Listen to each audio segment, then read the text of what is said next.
Sebelum Nabi Adam alaihissalam diciptakan, Allah menciptakan langit dan bumi dan segala isinya, termasuk gunung, laut, tumbuhan, hewan, matahari sebagai sumber panas, dan bulan sebagai penerang malam.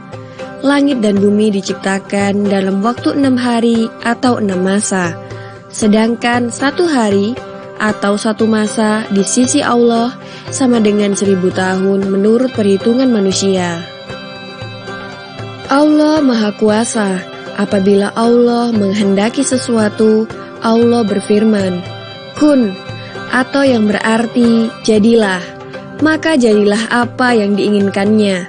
Sesudah menciptakan langit dan bumi, maka Allah menciptakan makhluk yang bernama malaikat. Malaikat dibuat dari nur atau cahaya. Malaikat diciptakan sebagai makhluk yang tunduk dan patuh kepada Allah Subhanahu wa Ta'ala. Sama sekali tidak pernah durhaka kepadanya. Malaikat tidak mempunyai nafsu, tidak makan dan tidak minum, tidak tidur dan juga tidak melakukan perbuatan dosa, tidak berjenis laki-laki atau perempuan, dan mempunyai alam tersendiri, yaitu alam gaib yang tidak dapat dilihat oleh manusia.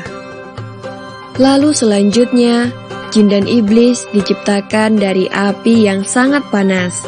Ia mempunyai jenis kelamin laki-laki dan perempuan. Jin ada yang patuh dan ada yang ingkar kepada perintah Allah. Jin yang ingkar dan tidak mau mematuhi perintah Allah disebut iblis atau setan. Iblis dan keturunannya adalah makhluk yang sangat durhaka. Tidak ada kebaikan sama sekali yang tersisa di dalam dirinya. Pekerjaan iblis dan setan adalah menggoda manusia agar tersesat dan jatuh dalam lembah dosa karena permintaan iblis untuk hidup di dunia sampai hari kiamat telah dikabulkan oleh Allah. Karena sebelum Adam diciptakan, iblis adalah makhluk yang pernah patuh dan taat kepada Allah. Maka perpanjangan umur bagi iblis hingga hari kiamat adalah balasan bagi kebaikannya di masa lalu, sebelum diciptakannya manusia pertama. Setelah Nabi Adam diciptakan oleh Allah, iblis menjadi makhluk yang durhaka karena iri kepada manusia.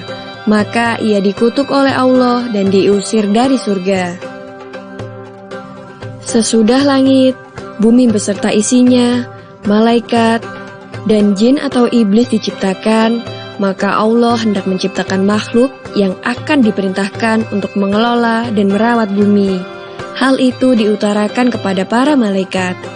Allah pun berfirman, "Aku akan menciptakan manusia untuk menjadi pengatur di bumi."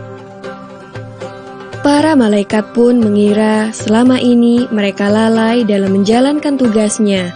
Maka mereka berkata, "Mengapa engkau menciptakan manusia? Bukankah mereka hanya akan berbuat kerusakan di atas bumi? Mereka akan saling bermusuhan dan saling membunuh. Sedangkan kami, para malaikat, senantiasa patuh dan mengagungkan namamu."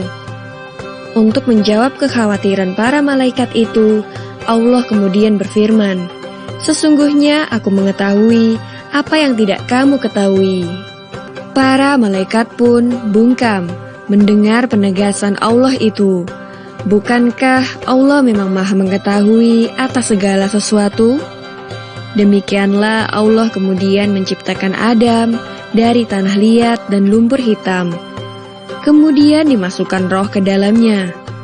Adam pun kemudian hidup, bisa berdiri tegak dan mulai bernafas di hadapan Allah Subhanahu wa Ta'ala. Demikianlah kisah Nabi Adam alaihissalam tentang awal penciptaan makhluk-makhluk Allah Subhanahu wa Ta'ala. Di video selanjutnya akan dikisahkan bagaimana iblis yang tidak mau bersujud kepada manusia pertama, yaitu Nabi Adam alaihissalam. Saksikan lanjutan kisahnya sesaat lagi.